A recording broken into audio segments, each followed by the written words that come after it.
Hello, this is Katey Swann, and this is my presentation on effective leadership skills in decision theory.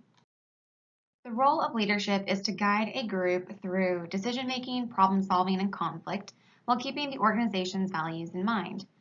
In the global marketplace, leaders are faced with making ethical decisions that affect stakeholders across the entire supply chain. Following best practices in problem-solving and decision-making can lead to better performing teams and assist leaders in resolving conflict. Laws and regulations set standards for businesses in the global marketplace. CSR practices encourage organizations to set ethical standards for their businesses. For organizations to uphold safe and fair working conditions, organizations should practice the theory, the law above the law. This concept encourages organizations to act ethically across cultures, keeping all stakeholders' interests in mind. Consumers want the products they are purchasing to come from responsible supply chains. Providing a transparent view of the supply chain builds trust, and it's ethically the right thing to do. Sharing this information with the public allows everyone involved in the supply chain, including the consumer, to be held accountable.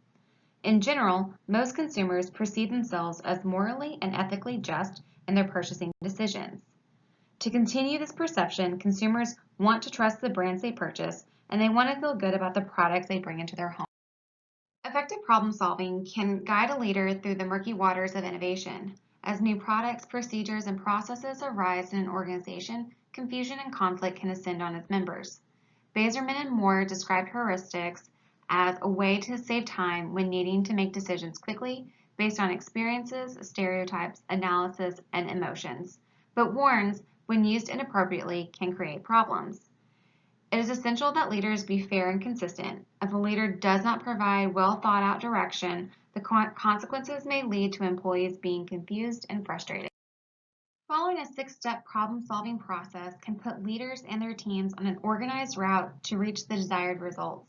The first step of the problem-solving process is to define the problem. Symptoms or biased perceptions can disguise the actual problem, so it's critical that the root cause is identified so proper research is conducted to resolve the problem. Once the root cause is identified, possible solutions need to be discussed and prioritized. When the best solution is identified, the team can move forward with execution of the ideal solution. Timing is important when it comes to implementation.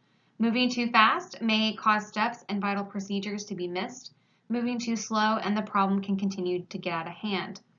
After the best solution has been executed, it's important to analyze the results for critiques, feedback, and adjust where necessary.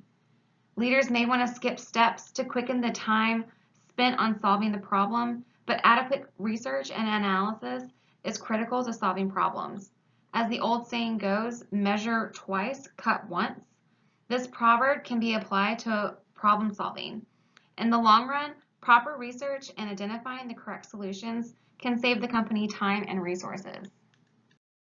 As children, our parents shaped our behavior. Our culture is created by our parents, and how we are raised in our family environment shapes the way we communicate and socialize with others. As adults, we develop our own thoughts and opinions based on experiences and relationships with peers. Employees at all levels of the organization are looking up and around to see what their leaders and colleagues are doing. Genuine connections are based on honesty, trust, and integrity. A leader must perform these behaviors for one to lead an effective team. Kim Sellers says, influential leadership is about crafting a work culture that allows employees to thrive, be inspired, work to their fullest potential, and feel safe.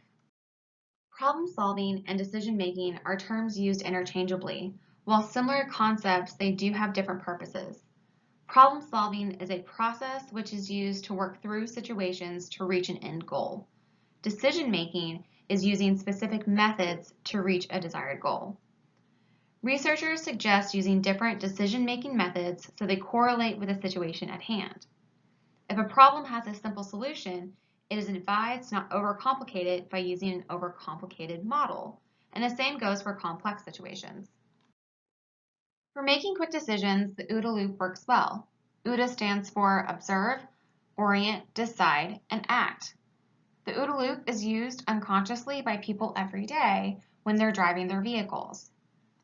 The OODA loop also aids decision makers in strategic thinking. Strategic thinking is the process of reevaluating and adapting to changing situations. What decision makers should also consider is the severity of the situation and how much time can be spent on it. The Vroom-Yaten-Yago model is a more complex method of decision making, which assists decision makers on who and how many people need to be involved in the decision making. The Vroom-Yaten-Yago model takes into consideration potential conflict, team support, organizational values, and time sensitivity. Leaders need to be aware that respect between employees and respect for the organization starts with them. If a leader's performance hints towards negative conflict, lack of respect, or avoidance, the employee will replicate this behavior. To resolve conflict and improve employee performance, leaders should understand the employee and their reasoning. Once there is a mutual understanding, a common ground of values and expectations can be set, and leaders can start to impact employees through effective communication. In order for all employees, including managers, to act appropriately, policies need to be written and they need to stay up to date.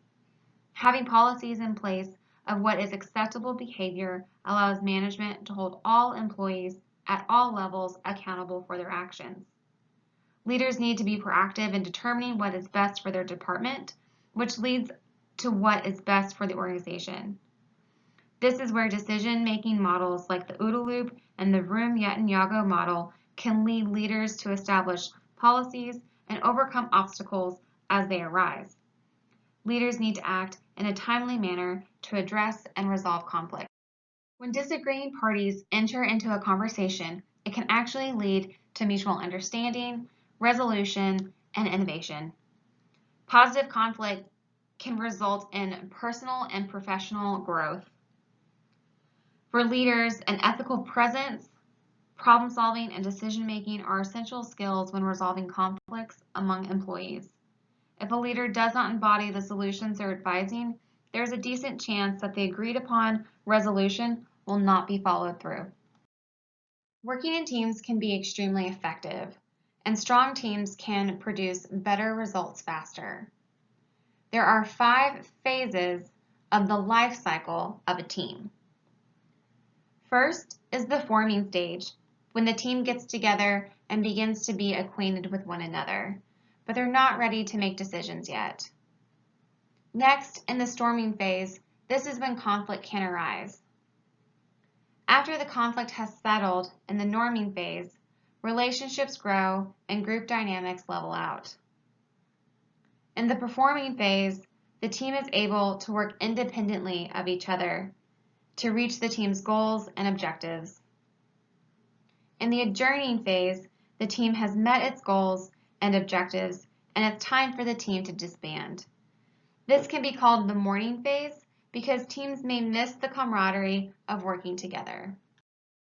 Leaders need to emulate the philosophies they believe in, or simply put, leaders need to practice what they preach. Leaders need to hold themselves to a higher standard if they expect their employees to meet certain expectations. Furthermore, leaders need to be proactive. They need to be able to make decisions and resolve conflict. Being an effective leader takes a lot of skill, and leaders need to continue their education so they can adapt to new situations and create a positive work environment for all employees of all backgrounds.